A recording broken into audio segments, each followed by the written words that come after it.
Okay, we still have some more things to learn about the jhana factors. Now, there are 5 jhana factors. They are vitakka, vichara, piti, sukha, and ekaggata. Or sukha and ubekha are vedana. So there are 5 factors. Now the question is, why are these 5 only called factors of jhana or members of jhana? Now, when a jhana consciousness arises, then, say the first jhana consciousness, 35 cetasikas arise along with that consciousness. So why are those 5 only called jhana factors and not the others? There are contact, attention and so on, and they are not called jhana factors, but only these 5 are called jhana factors. The answer is because they alone possess the ability to contemplate or to examine the object closely, and also because they are the opposites, direct opposites of the 5 mental hindrances. So for these 2 reasons, only these 5 are called jhana factors. Now vitakka, it takes the mind onto the object. It puts the mind onto the object. And then vichara keeps the mind anchored there. And piti just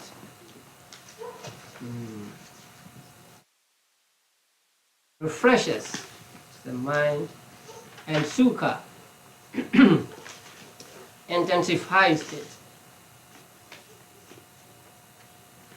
Supported by these 4 cetasikas, by putting on the object, keeping it there, refreshing and intensifying, the ekaggata, the one-pointedness of mind, puts the mind on the object evenly and undistractedly. And ekaggata can do this function properly only when it is supported by the other 4, vitakka, vichara, piti and sukha. And when ekaggata puts the mind on the object, it puts evenly. That means it makes the mental faculties work in harmony, one not exceeding the other. And also when it put the mind on the object, it does not let it to be distracted to other objects. So it is actually the ekaggata which is most important among these 5 factors. But it cannot do its function properly if it is not supported by the other 4. So these all 5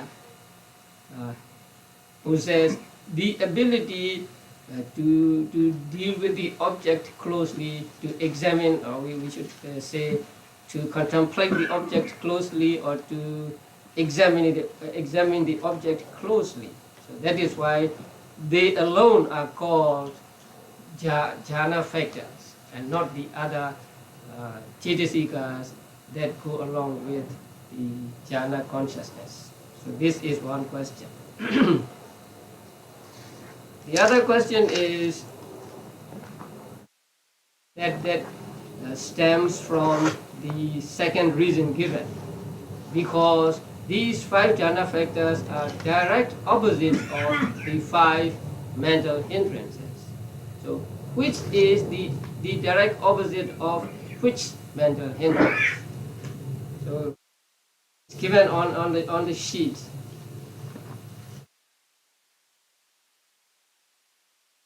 The first part is factors in jhanas, and the second opposite of jhana factors. So please look at that sheet. On the sheet you will see opposites of jhana factors. Jhana factors and corresponding hindrances, they inhibit. Now, vitaka is the opposite of thina and medha, or sloth and torpor. Now, vitaka takes you to the object. And when there is vitaka, there is a kind of mental activity.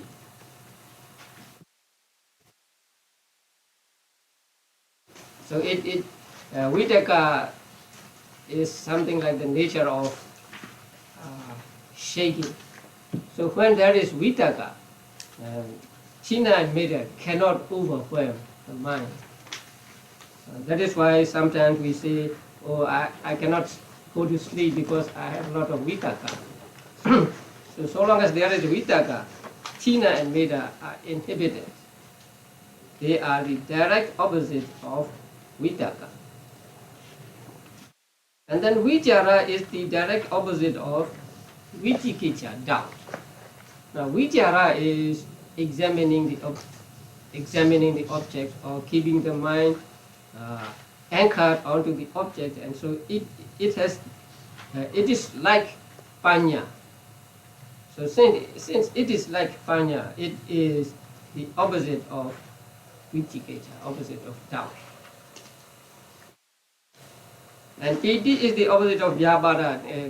That's very obvious, right? So when there is piti, you don't have ill will. And sukha is the opposite of uddhacca and kukkujja, restlessness and remorse. Restlessness here means restlessness of mind. But when mind is restless, maybe the body is also restless. So restlessness and remorse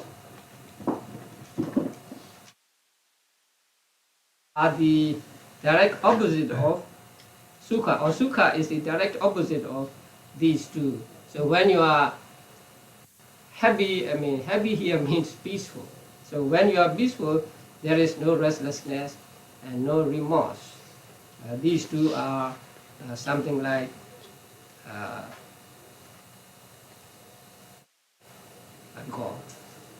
making mind agitated. But sukha is peaceful, and so sukha is the object of restlessness and remorse, or uddhacca and kukkujja. And then ekaggata, let's go to ekaggata, one-pointedness of mind. Ekaggata is the direct opposite of kamacchanda, sensual desire. Now when we have sensual desire, our mind is taken to different objects. We are attached to this thing, we are attached to that thing, and so our mind is like going round. But ekaggata does not let the mind to go here and there. It makes the mind stable and stay on one object, and so it is the opposite of sensual desire. I think this information is good for us, because if we want to develop ekaggata means samadhi. Samadhi and ekaggata are synonymous. So if we want to develop samadhi, we should have little of sensual desires. So long as we have so much sensual desire, we cannot hope to get samadhi, concentration, or ekaggata, because our minds will be always attracted to different objects. So long as mind is going to different objects, mind cannot get rest, mind cannot be still, and so we cannot get concentration. So we should keep it in mind and try to have as less sense desire as possible if we want to develop concentration. And then upekha. Upekha has the nature of peacefulness. Actually, upekha is more peaceful than sukha. So upekha is said to be similar to sukha. So it is the direct opposite of, again, uddhacca and kukucca, restlessness and remorse. So, because these five, I mean sukha and upekha are one, because these five are the opposite of the five mental hindrances, they alone are called constituents of jhana, or members of jhana, or jhana factors. So there are two answers, or two reasons given for they are being called jhana factors. One is they alone possess the ability to examine or to contemplate the object closely, and also they alone are the direct opposites of the five mental hindrances. These, so long as there are mental hindrances in our minds, we cannot hope to get concentration, let alone jhanas. So the mental hindrances are inhibited by these jhana factors, respectively. Okay, now we go to the next section, that is arupa vichara citta. So we already finished rupa vichara citta. Today, arupa vichara citta. There are 12 arupa vichara cittas. They are divided into kusala, wholesome, vipaka, resultant, and kiriya, functional. And each one has 4 cittas, and so there are altogether 12 arupa vichara cittas, 12 formless sphere consciousness.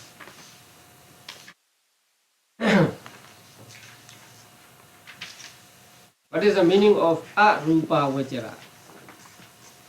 That which mostly moves about or roams in the 4 formless realms. That which is of the formless sphere. Now,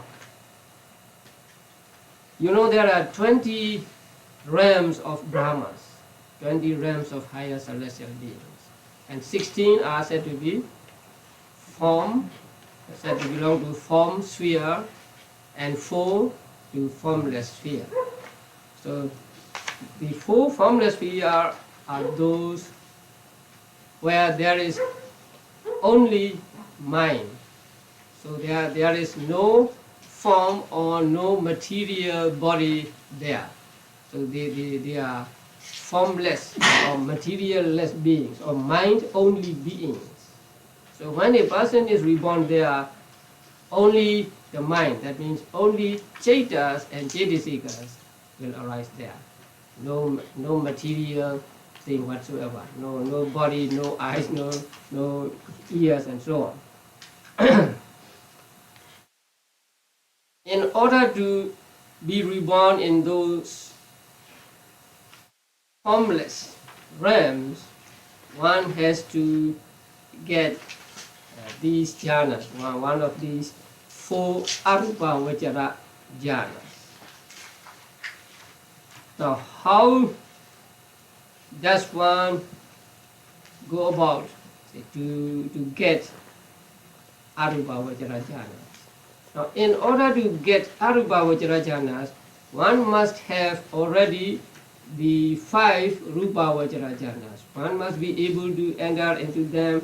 One must be very familiar with these 5 rupa vichara jhanas.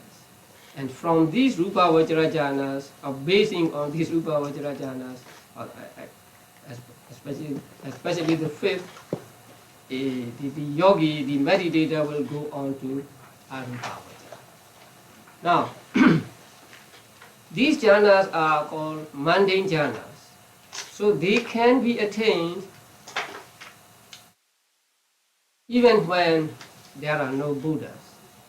So they can be attained by people who are not Buddhists also.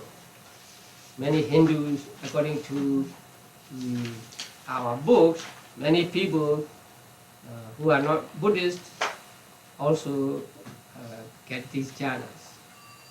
Now, there are people who find fault with the physical body. They think that we suffer because we have this physical body. Because we have this physical body, we have lots of ailments, diseases, aches, pains, and so on.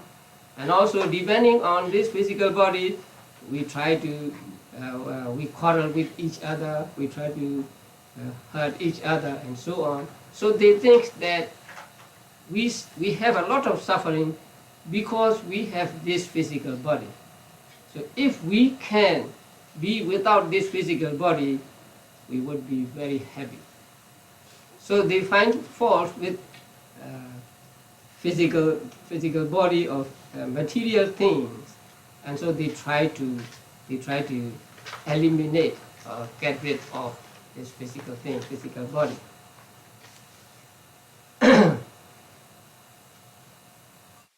So, in order to get rid of physical body, what they have to do is they must first take the physical thing or material thing as an object of meditation.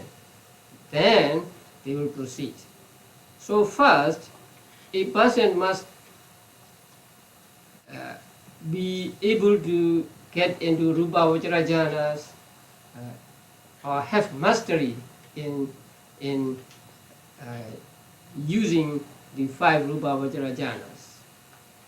Now, after he entered into 5th Rupa Vajra jhanas, and then he emerges from that Rupa Vajra jhana, and then what he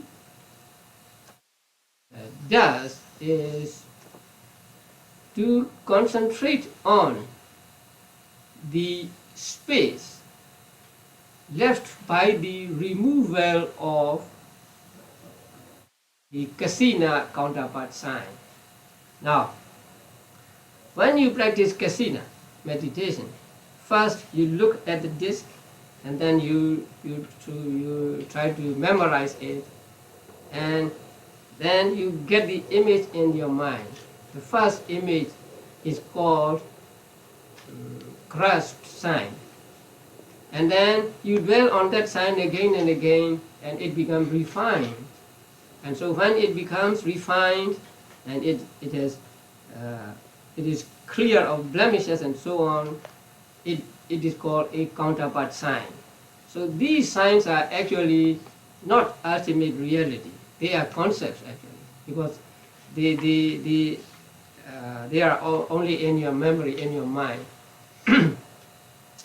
So, a person who dislikes matter, material thing, also dislikes something that resembles that matter.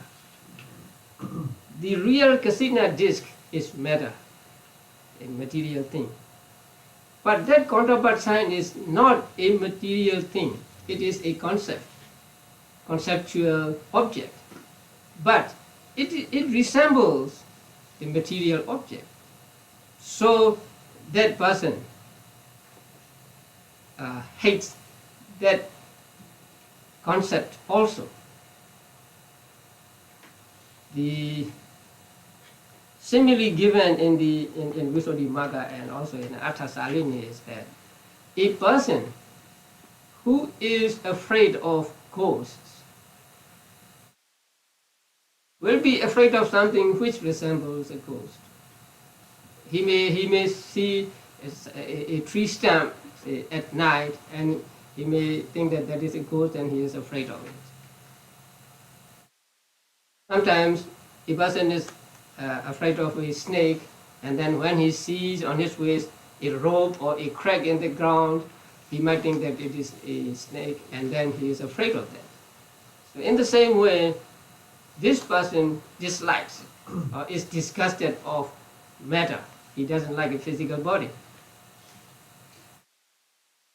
When he doesn't like the physical body, he also doesn't like something that resembles the physical body or physical physical thing, that is this counterpart sign in his mind, which is a concept.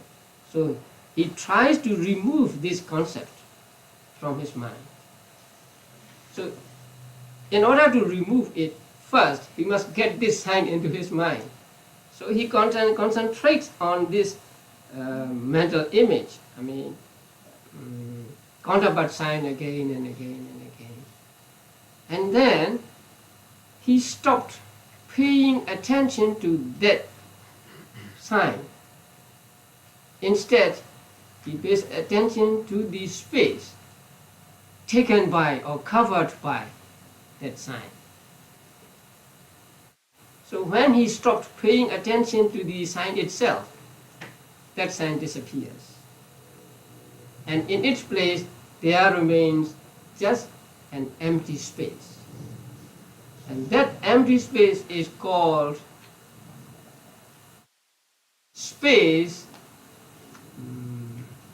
obtained by the removal of kasina sign. When a person removes the kasina sign, he does not remove it just as he removes a mat or he removes a cake out of a pan or something like that, but simply he doesn't pay attention to that object, to that concept. So when he doesn't pay attention to it, it disappears from his mind, and in its place there remains an empty space. So that empty space becomes the object of his meditation. So he dwells upon, or he contemplates on that space, saying, this space is infinite, this space is infinite, infinite space, infinite space. Now, he can expand that space in his mind, mentally expand it as much as he likes.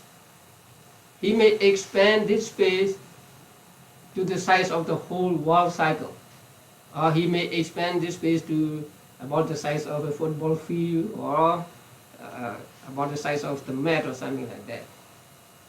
So after that, he dwells on it, saying to himself, infinite space, infinite space, infinite space. Now that space is called infinite or limitless. Why?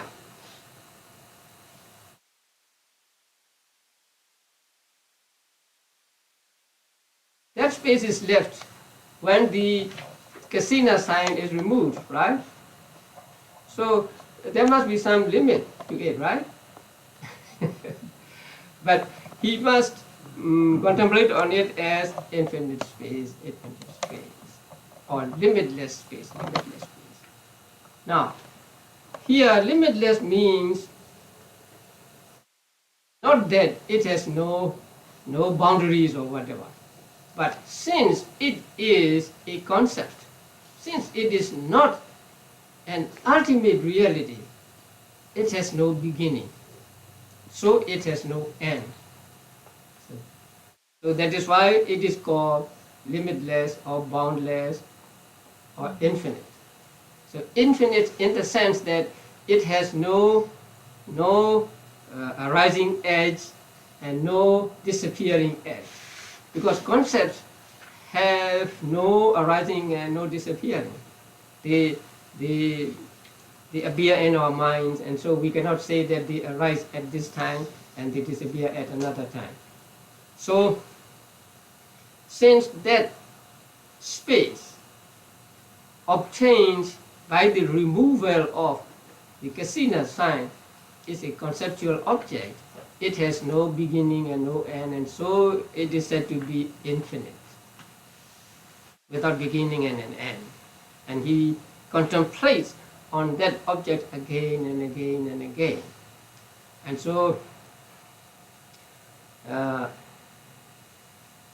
when he pays attention to that object and contemplates on that object, his hindrances become suppressed or subdued, and so his mind becomes steady again, and he takes that object again and again and again until the first arubhavajara jhana consciousness arises in his mind. So when that first arubhavajara jhana arises in his mind, he is said to gain the first arubhavajara jhana. And that first arubhavajara jhana takes that conceptual image, not conceptual image, that space as an object. That is why it is called in Pali Akasananjayatana. I'm afraid you will have to memorize these names. The English translations are so long, longer than the Pali names. So Akasananjayatana. You know the word Akasa. Akasa means the sky or space. So Ananja here means no end or no edge, having no edge, having no end, endless. Ayatana means, let's say, a base. We'll come to that later. So it is called Akasananjayatana. So the meaning is jhana having infinite space as object. Now in the translations, in the path of purification, and also in this book, the word base is used.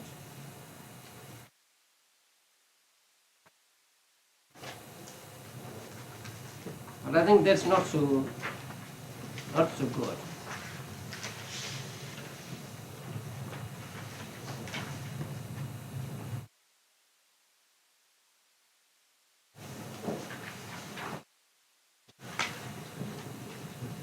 Wholesome consciousness pertaining to the base of infinite space.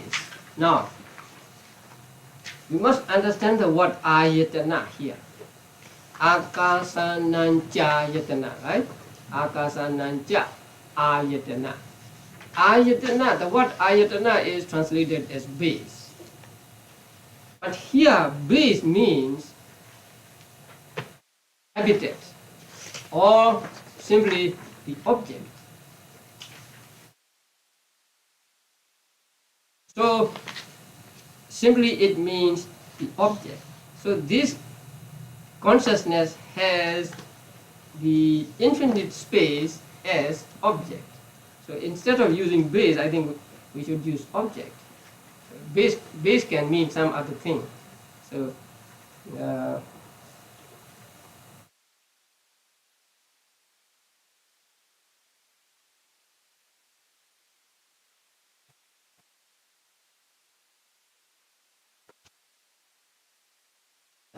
the base of infinite consciousness.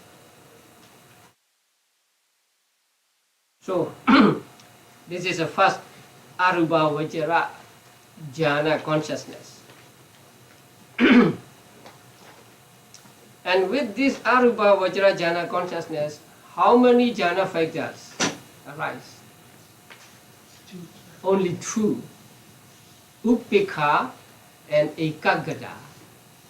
So arubhavajara jhanas have the same two jhana factors that fifth rupavajara jhana has. So they have the same jhana factors, the same number of jhana factors. Now, after getting the akasananjayatana jhana, he wants to go to the second vinyananjayatana.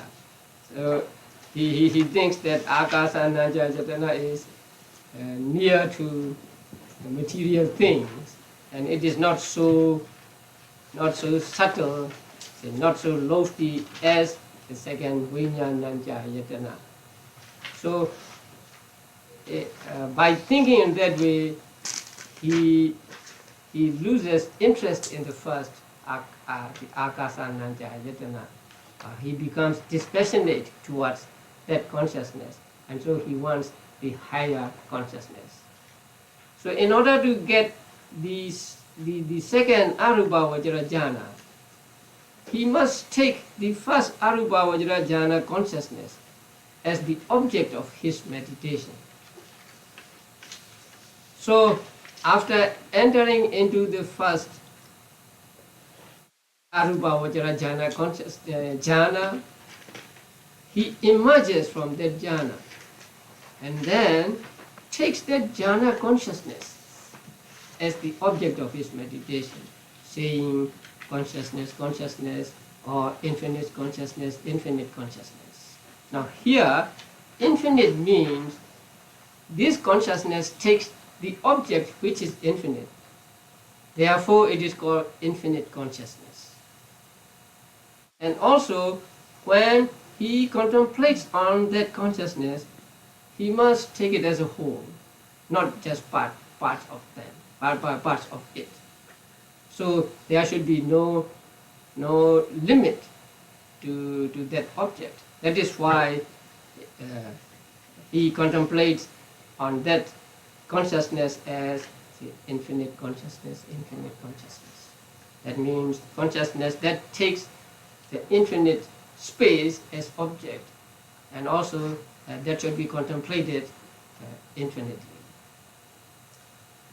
So he contemplates on that in consciousness, consciousness, or infinite consciousness, infinite consciousness, and then the mental hindrances are subdued, his mind becomes concentrated, and then the second Arupa Vajra Jhana consciousness arises in him. And that Arupa Vajra Jhana, second Arupa Vajra Jhana consciousness is called Vijnananja Yatana. So Vijnana means consciousness, right? Ananja means infinite. And Vijnana here means the first Arupa Vajra Jhana consciousness, not consciousness in general, but that particular consciousness which is the first Arupa Vajra Jhana consciousness. So he takes the first Arupa Vajra Jhana consciousness as object, and when the second Arupa Vajra Jhana arises, that second Arupa Vajra Jhana consciousness takes the first Arupa Vajra Jhana consciousness as object. That is why the second Arupa Vajra Jhana is called Vijnananja Yatana. The Vijnana here means first Arupa Vajra Jhana consciousness. And Ayatana here means just object. It is, but in the sense of object. Again, he thought this Vijnananja Yatana is close to Akasananja Yatana, which is close to material objects. And Akinchanya Yatana is better than it. So he tries to get Akinchanya Yatana, the third Arupa Vajra Jhana consciousness. This time,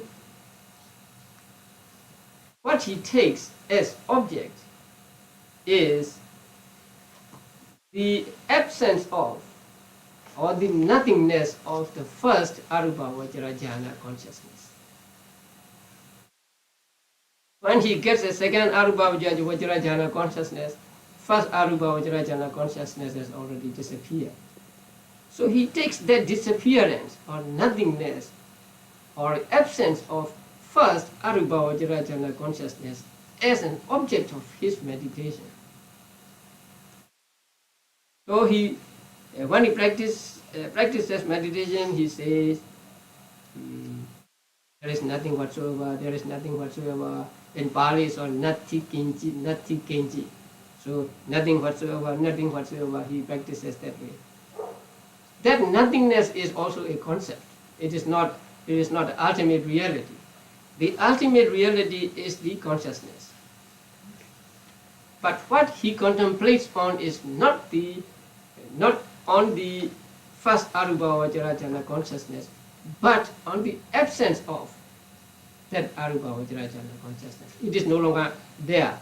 And so that void, that nothingness, he takes as an object of his meditation. For example, there is a pot, and then it is covered with something. But if the cover has been removed, he sees just nothing there, like that. And also,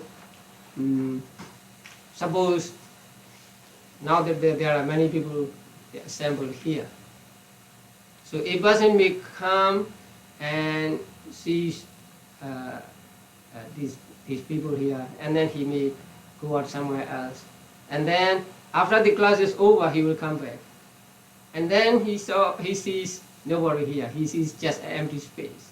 So something like that. This person sees the absence of the first Arupa Vajrayana consciousness. So that is concept of nothingness. That concept of nothingness he takes as object. So he practices meditation, contemplating as nothing. And then the mental defilements subsided, and his mind becomes concentrated again. And then, as a result of his practice of meditation, the third Arupa Vajrayana consciousness arises in him.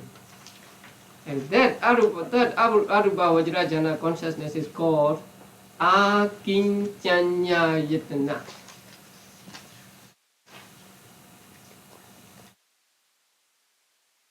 Kincha means something. Here means not. So not something. So that is absence. And ayatana here, the same, object.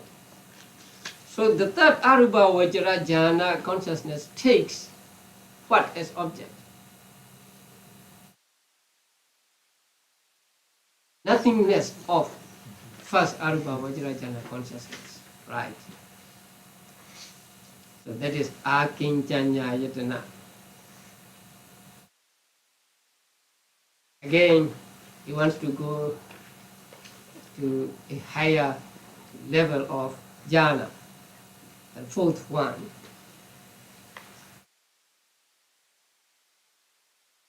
When he practices meditation in order to reach the fourth Arupa Vajrayana consciousness or Arupa Vajrayana, he takes the third Arupa Vajrayana consciousness as object.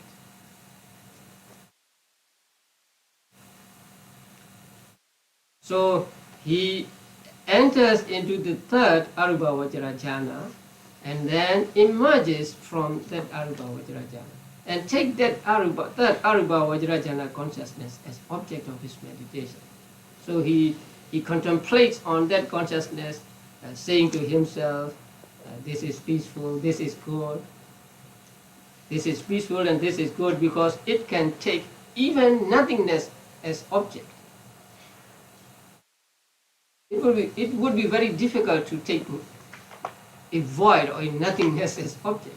But this consciousness, the third Arupa Vajrayana consciousness, is so advanced, so subtle, that it can take even nothingness as object. So it is very peaceful, it is very good, it is lofty. So he contemplates in this way on the third Arupa Vajrayana consciousness. And again, his mind becomes concentrated and the hindrances subdued. Then the fourth Arupa Vajrayana consciousness arises in him, or he reaches the fourth Arupa Vajrayana consciousness, or Arupa Vajrayana. And that fourth Arupa Vajrayana is called Neva Sanya Nasanya Yetana. It's a long name. So we are not lucky with Arupa Vajrayana Chetas, or long names and longer in English translation. So So the fourth is called Neva Sanya Na Sanya Yetana. Neva means not. Sanya means sanya. You know sanya? Sanya is a perception. Sanya is one of the Cetasikas. And na sanya means na asanya. Okay, you read the English translation below. Jhana with its concomitants, which is neither with perception nor with non-perception or absence of perception, and which is a base. Here, ayatana does not mean an object. Now, please note that carefully. In the preceding three names, ayatana means simply an object. But in this fourth name, ayatana does not mean an object. Ayatana means an ayatana, a base. There are 12 bases taught in Abhidhamma, and you will study them in the 7th chapter. So, this jhana is neither with sanya nor with asanya, nor with non-sanya, and it is a base. That is why it is called Neva Sanya Na Sanya Yetana. Now, consciousness is one of the bases.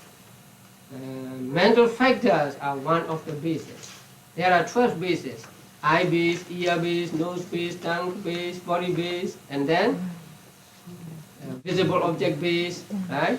Sound base, what else? Smell base, taste base, touch base. And then the two remaining ones are mind base or consciousness base and Dhamma base. Dhamma base consists of Cetasikas and other subtle matter. So, here ayatana means that, the base. It is a base and it has no perception nor non-perception. And here, perception does not mean perception only, actually. Perception here stands for all mental things, all Cetasikas. So we may as well call it Neva Vedana Na Vedana, Neva Phasa Na Phasa, and so on. We may call it if we want to. But Sanya is used here. So Sanya does not stand for a specific Cetasika only, but here Sanya stands for all mental states, all mental factors, Cetasikas. And actually it means mental activity. Now when a person reaches this jhana,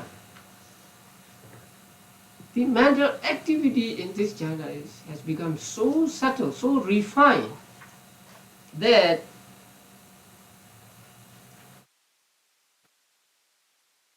it is difficult to call it mental activity. It is so subtle. It's almost nothing. Although it is subtle and it looks like nothing, there is still the function of sanya, function of mental activity. So it is neither sanya nor non-sanya. That is why it is called Neva Sanya Na Sanya. So there is very subtle, something like a trace of mental activity there. But it is so subtle that it is almost nothing. So when you ask him, is there sanya, he may say yes or no, right? That is why it is called Neva Sanya Na Sanya. And there are similes to explain this. You remember that simile? Who remembers that? Huh?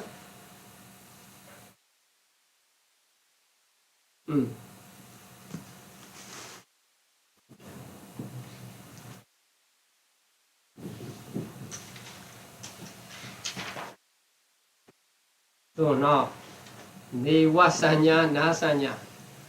So there is no Sanya and there is no non-Sanya. Now, a monk and a novice went on a journey, and the novice went in front of the monk. So some distance ahead, he saw some water there on the road. So he reported to the monk, "Bhante, there is water." So when the monk heard that there is water, he said, "Okay, then give me my bathrobe. I want to take bath." Then the novice said, "Bhante, there is no water." First he said there is water, because there is little water, enough to wet the sandals and so on. And then he said there is no water, because there is not enough water for taking bath. So in the same way, is there sanya here? Yes, there is. No, there is no sanya. But there is just a very subtle form of sanya here. And so it is called niwa sanya, na sanya. It cannot be called sanya, and it cannot be called asanya. So it is called niwa sanya, na sanya. There is another simile, and that is, there is a little residue of oil in the bowl of a monk. So the monk said, there is oil in the bowl. Then the other monk said, "Give me that oil. I want to use it for putting in my nose." And then the other monk said, "There is no oil in the bowl." So there is not enough oil to be used as some kind of medicine for the nose. But there is some oil in the bowl. And so he said, there is oil and there is no oil. So in the same way, there is sanya and there is no sanya. Now, it is explained in the commentaries that here sanya cannot function, cannot do its function properly or fully. It's so subtle that it cannot function fully. Now, here there are two kinds of functions of sanya. One is just perceiving the object, that is making marks of the object. And the other is to serve as an object of vipassana meditation, so that a yogi can get dispassion towards the object. That is more important. And that is what is called a full sanya function. This, when you practice vipassana meditation, and if you have got all these jhanas, you can take those jhanas as the object of vipassana meditation. You can contemplate on them and try to see them as impermanent and so on. But sanya here, not only sanya, any mental state here, but let's say sanya. Sanya here is so subtle that it cannot serve as the object of vipassana meditation. That means you cannot practice vipassana meditation on sanya in this jhana. You can take sanya in other jhanas as an object of vipassana meditation, and you will really see its impermanent and so on, and you will get this passion towards sanya. But here it is very difficult. So it is almost impossible, say, to take sanya as object here. Even the Venerable Sariputta cannot take this sanya as an object of meditation. But if you have the experience of contemplating on these mental factors, When you practice vipassana, if you have a lot of experience, then like Sariputta, you may be able to take them as object, but not one by one, but take the whole. That means the whole jhana and its concomitants. So you may take the whole of them and then contemplate on them as say, impermanent and so on. But even the Venerable Sariputta cannot take the concomitants one by one and contemplate on each one, or practice vipassana meditation on each one, and try to see impermanence and so on. So sanya is so subtle in this jhana that it cannot serve as an object of vipassana meditation, and so it is said to have not full function of sanya. So it is almost nil, it is almost absent in this sanya. But there is still very subtle sanya remaining, because if there is no sanya, there can be no mental activity at all. So there is very subtle sanya still remaining there. And that sanya is called the residue of the conditioned things. That means something like the sanya is refined again and again and again, and it becomes so refined in this jhana. It is very subtle, but it still is there. So this jhana is called Neva Sanya Na Sanya Yatana. So ayatana here means base, not object. It is a base, and it is Neva Sanya Na Sanya. Or it can be translated as jhana with its concomitant having a base, having as a base perception that is neither perception nor non-perception. So this is another way of explaining it. It is just explaining it in another way, depending on grammatical explanation of the word. So whatever it is, what it means is just, it is a base and it is a jhana which cannot be said to have either sanya or non-sanya. So mental activity is there, but it is so subtle that it's almost non-existent. So this is what is meant by Neva Sanya Na Sanya Yatana. Now, when a person meditates to reach the fourth Arupa Vajra jhana, he takes the third Arupa Vajra jhana as object, right? And then how does he meditate? Saying what? It is peaceful, it is peaceful, it is good, it is good. Now, if he contemplates on it as it is peaceful, it is good, how can he transcend it? You say, if you say this is good, this is peaceful, this is good, you like it, you are attached to it. You don't want to let it go, right? It is good. So how can he transcend that object? Now, the simile given is a king may go out, say on his elephant, and then he may see some craftsmen, the ivory carvers, say doing ivory work, and their bodies may be smeared with particles of ivory because they are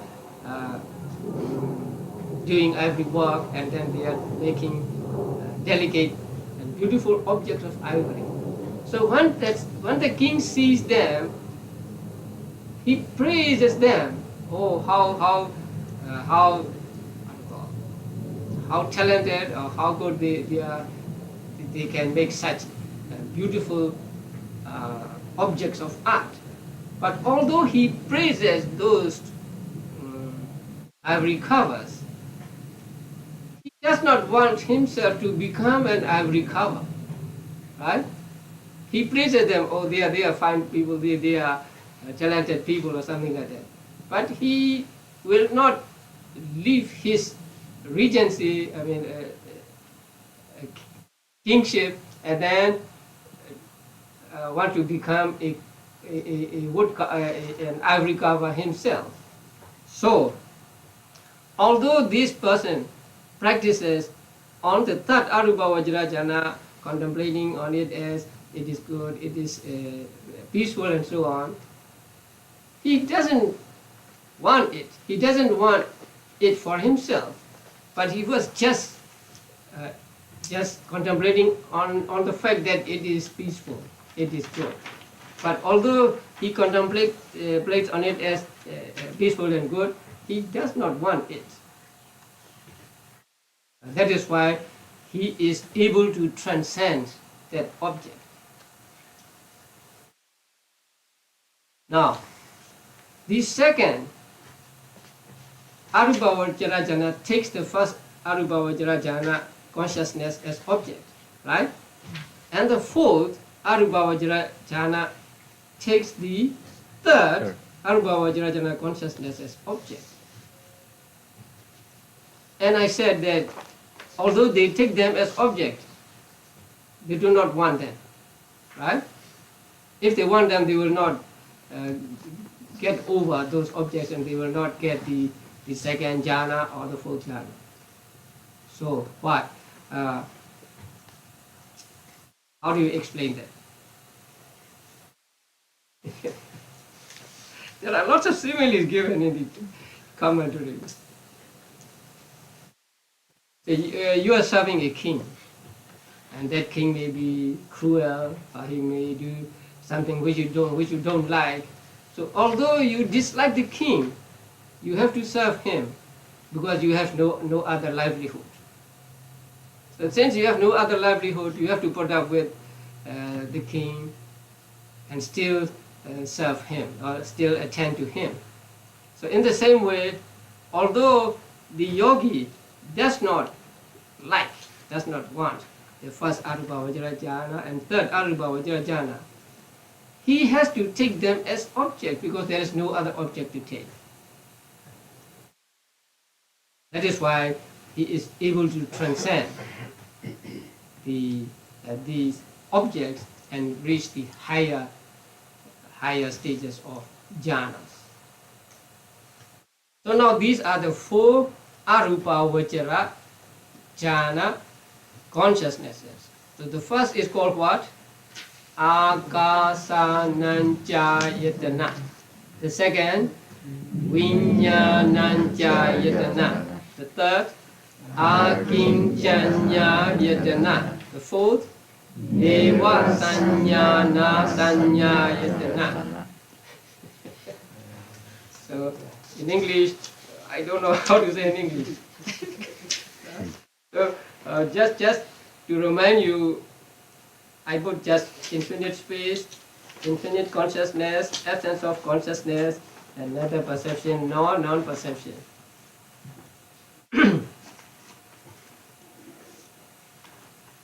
So you see that in order to get the Arupa Vajrayanas, you have to overcome or you have to summon the objects, right?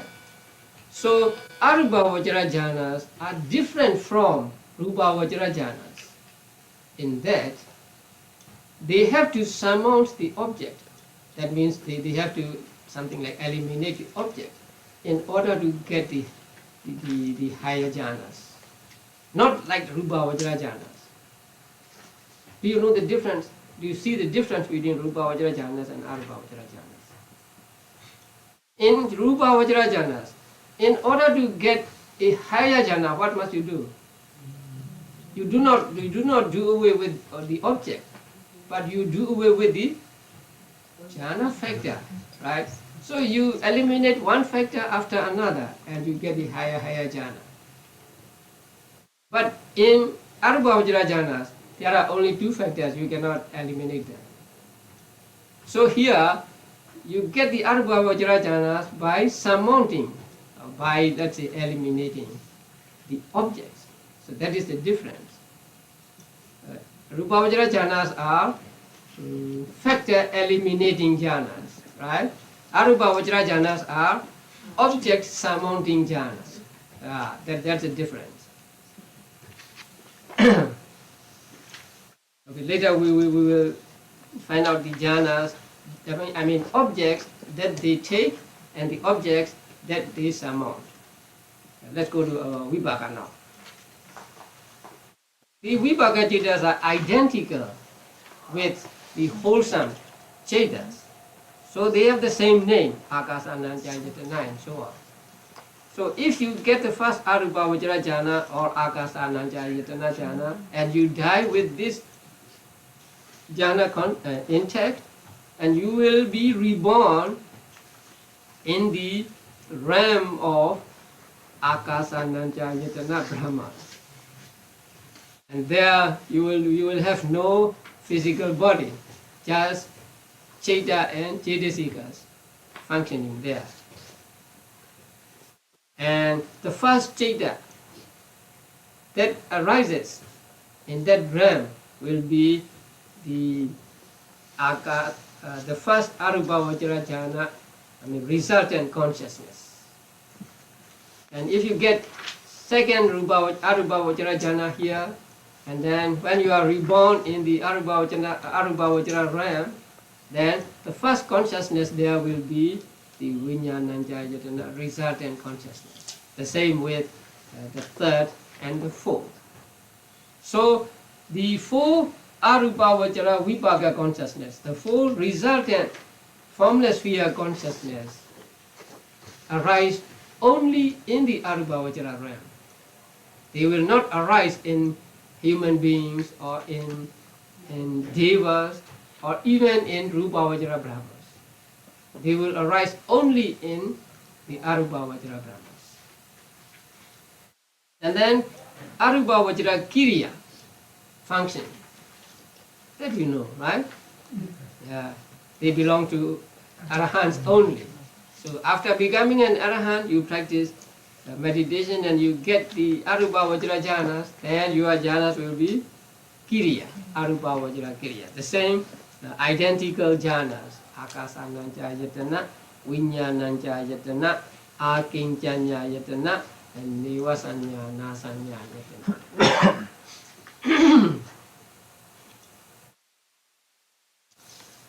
So altogether there are 12 Arupa Vajra Chetas.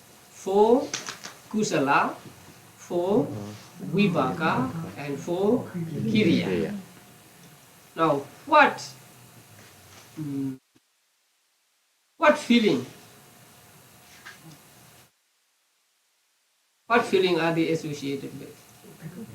Upekha only, right? Because there are only 2 jhana factors for all these 12 chetas. They are Upekha and Ekaggata. That is why they are said to belong to the 5th jhana. Sometimes we will say there are 23 5th jhana chetas. So that means 3. Are there 23? 15. 15 or 23? 23. That means you don't know yet, but 23, yes. But let's say 15. 3 5th jhana Rupa Vajra and 12 Arupa Vajra. Right? 15. Now we'll see 15 becomes 23 when we come to Lokutra Chetas. So all Arupa Vajra Chetas are accompanied by Upekha. Oh. The chart is on your back now. Right? So you see the Arupa Vajra Chetas all blue, right? Yeah. And they are all jnana sampayotas. Because you cannot get jhanas without jnana, without knowledge or understanding. So they are all accompanied by knowledge or understanding. Now, there are two sets of objects to understand concerning these four arubhavachara jhana chetas. So, you can see on the sheet as well as in the book. But let's see on the sheet. On page 10 of the sheet, bottom, arubhavachara jhanas and objects.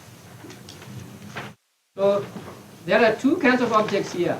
Objects taken and objects summoned. That means objects abandoned or something like that. Now, the first jhana takes infinite space, which was left after the removal of kasina sign, right? So, first jhana takes infinite space as object. And second jhana takes first arubhavachara jhana consciousness as object. And the third jhana, here first, second, third, fourth means arubhavachara, not rupavachara. So third arubhavachara jhana takes absence of first arubhavachara jhana consciousness as object. And the fourth arubhavachara jhana takes third arubhavachara jhana consciousness as object. So these are the objects they take. And there are four objects they must surmount. So the first arubhavachara jhana must surmount the counterpart sign. So long as he is attached to that counterpart sign, he cannot get the first jhana. So the first jhana must surmount the counterpart sign, which is a mental image of the kasina object. And the second arubhavachara jhana must surmount or transcend infinite space. And third arubhavachara jhana consciousness, that jhana must surmount or transcend first arubhavachara jhana consciousness.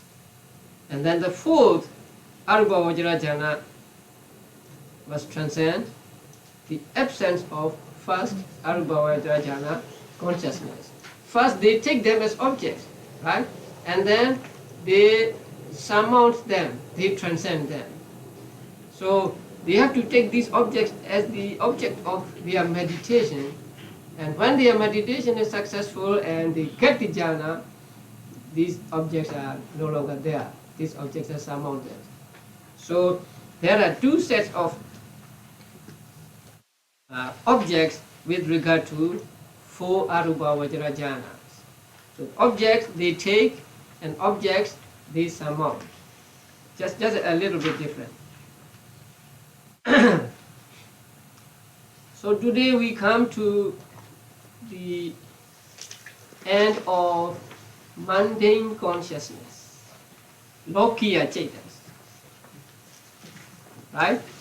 So how many mundane types of consciousness are there? 54 sense sphere consciousness, 15 let's say rupavachara consciousness, and 12 arubhavachara consciousness. How many? 81. Right. So 81 Lokiya Chetas. Right? Now, the 15 rupavachara Chetas and 12 arubhavachara Chetas are collectively called Mahagata. You can read in the book. Mahagata. So later on, if we want to refer to these 27 as a whole, we will say 27 Mahagata Chetas. We will not say 15 Rupavachara and 12 Arupavachara. We will just say 27 Mahagata Chetas. Mahagata means become great or lofty, sublime. So 27 Mahagata Chetas. Then 54 sense sphere Chetas and 27 Mahagata Chetas. And they become 81 Lokiya or mundane Chetas. Okay. So let's do some drill.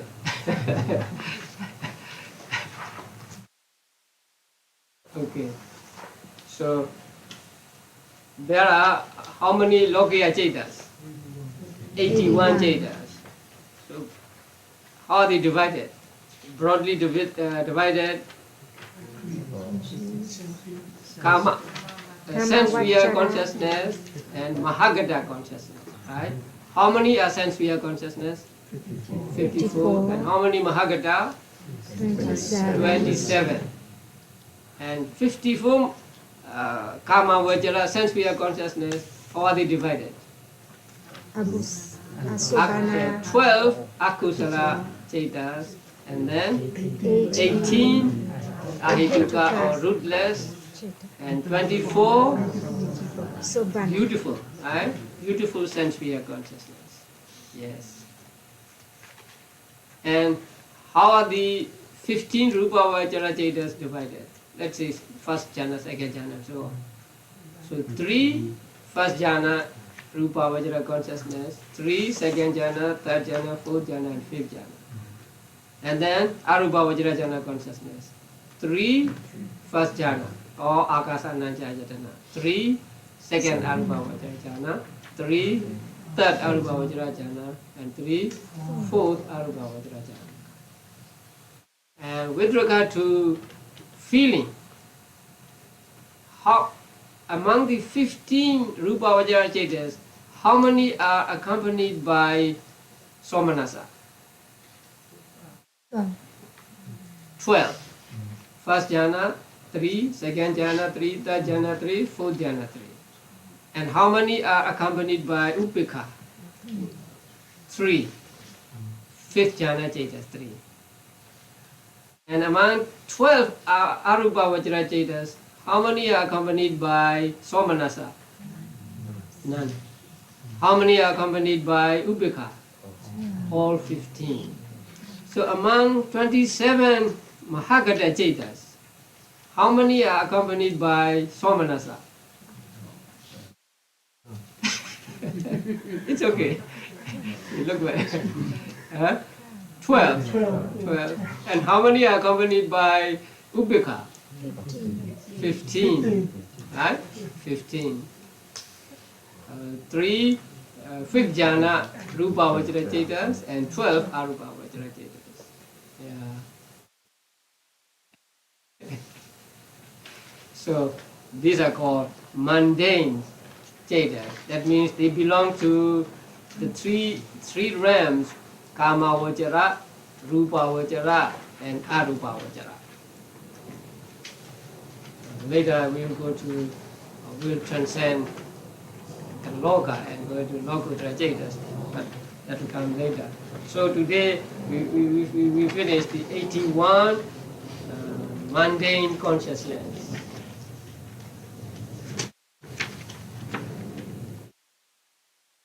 So make yourself familiar with the dots, and also please try to remember names, because names are important. Because if you don't know a name, then it's very difficult to identify. So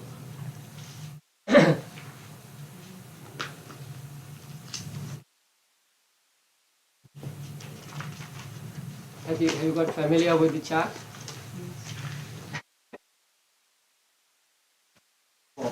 In the book, see, on page 64, there is a diagram, a chart, the same as the one I gave here. So, Chitta, direct object, transcendent object. Number 1, base of infinite space, that means Akasa Nanjayana. The book uses base. And then direct object, that means the object taken, concept of space. And then transcendent object, concept of kasina. That means kasina sign, counterpart sign. And the 2, base of infinite consciousness. The second jhana cita. Direct object, consciousness of infinite space. The first Arubhavajra consciousness. And then transcendent object, concept of space, infinite space. They are the same. And then number 3, base of nothingness. That means third Arubhavajra jhana consciousness.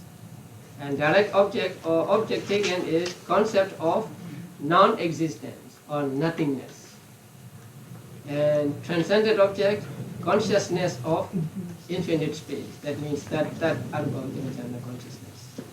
And then number 4, base of neither perception nor non-perception.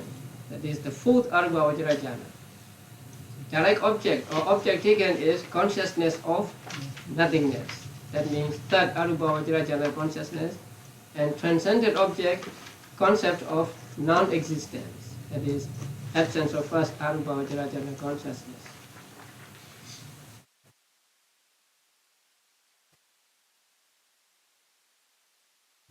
Absence means absence is not an ultimate reality. So that absence, nothingness, is also a concept. So when we say absence, we must understand it is a concept. In Pali we call nati bhava panyati. So that's why it is given here as concept of non-existence. That means concept of non-existence of what? The first jhana consciousness. They are the same.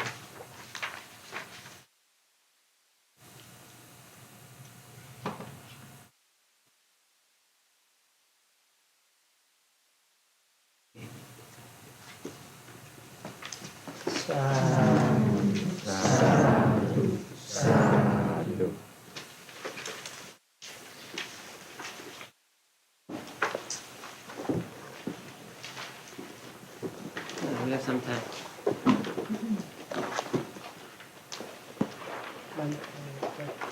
And then what's the motive for the Arahant to practice the Rupa and Arupa That's good. jhana? Yeah. I left it out. One author said, and I think that is correct. The motive I told you applies to the time when there is no Buddha's teachings available. So what about Arahants or disciples of the Buddha getting Arubhavajra jhanas? They have no such actually wrong view about Rupa and so on, right? And so especially those who have attained enlightenment and have no wrong views about Rupa, that if we can get rid of Rupa, we will be really happy. So these Arubhavajra jhanas are necessary or actually essential for the attainment of what are called abhinyas, supernormal knowledge, like remembering past lives, seeing beings, or say getting a divine eye, and say doing some miracles and so on. So those are called abhinyas.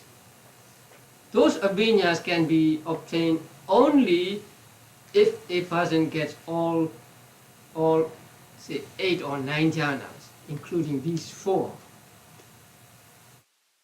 So those disciples of the Buddha, including Arahants, who try to get these jhanas, do so because they want them to be the basis for the attainment of abhinyas. And also I think it is for the attainment of cessation for anagamis and arahants. So you'll understand them later. So attainment of cessation means to be without mental activity altogether for some time. So during that time, you will be like a statue. no mental activity. So mental activity is suspended for as long as you wish, for 7 days or shorter than 7 days. So in order to get into that attainment of cessation also, you need all 9 jhanas. So it is said that it is like nibbana itself. When you are in the attainment of cessation, that is, you temporarily go out of being actually. Your body just functions independent of your mind because your mental activity is suspended. So they experience a great happiness or peacefulness when mind is temporarily suspended. And so the anagamis and arahants wanted to enjoy that happiness by entering into the attainment of cessation. For them, in order to be able to get into the attainment of cessation, they need these 8 jhanas, including these 4. So for the disciples of the Buddha, they try to get these jhanas so that they become the basis for the higher attainments. Not that they have the wrong notion that if they are without physical body, they will be really happy. That's a very good question. Thank you. Can I have a follow-up question on that? You know, the Arahant, especially the Arahant, they had a phala, right, consciousness. So is that sufficient for them to relax, or why do they need to get into the cessation state? Right. You know, they can enter into what is called phala attainment, fruit attainment. That is similar to attainment of cessation. But when in phala attainment, there is still consciousness, right? So long as there is consciousness, there is arising and disappearing, coming and going. So when there is coming and going, appearing and disappearing, that is a sign of dukkha. Suffering means being oppressed by arising and disappearing. So there is still a kind of suffering, although we would very much like to get that suffering. so there is still suffering for them, for the arahants. So in order to get more peacefulness, then the attainment of fruition, they try to get into attainment of cessation. So there, for some period, they don't feel anything, right? So that is what they call happiness or peacefulness, sukha.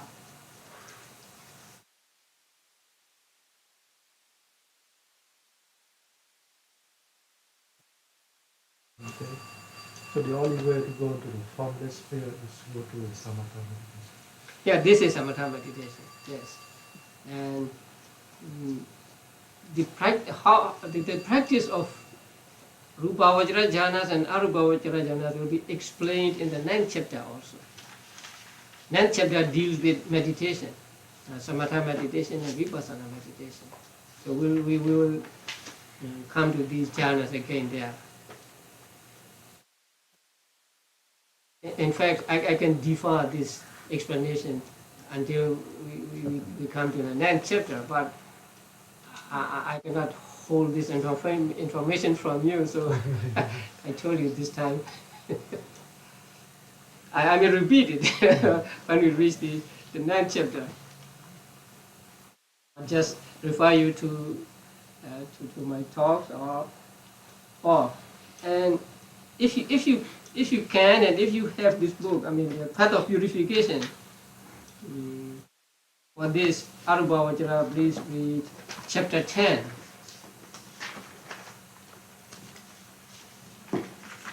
Chapter 10 deals with these jhanas, Arupa Vajra jhana changes.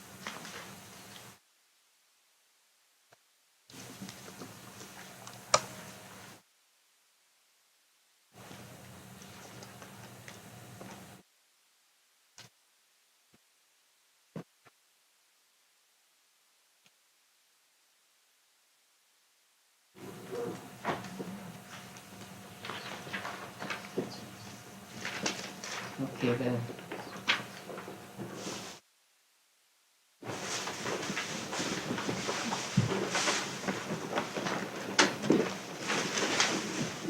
No, I have one bad news. The city has informed us that it is illegal, say, to have people assembling here. He said it is a one single family house, and so we cannot have classes or ceremonies or some whatever. So I don't know what will happen. So we might have to find some other place for the class. Yeah, I was thinking of that. If that could be done, what about Từ quán. Tu Quan Temple? Yeah. If the worst comes to the worst. What do you think? Yes. So I want you to think about it. It may happen that we cannot have class here anymore, or I don't know. They are going to argue with the city people. So I want you to think about it. One day, people have family that have parties all the time, and people coming to have the parties. So Yeah, no problem. what's the difference? I think they talk about the conference with the big ceremony, but not the small class.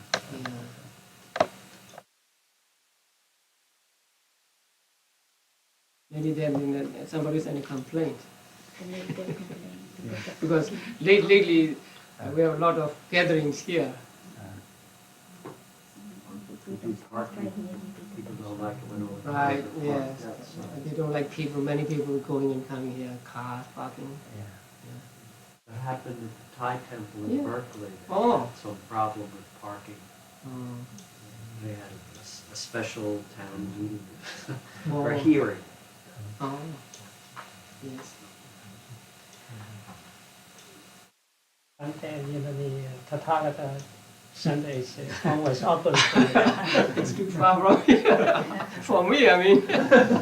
Weekday.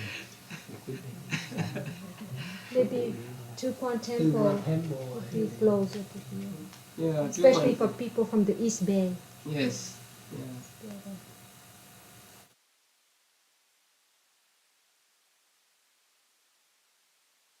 Yeah, I just want to think about it.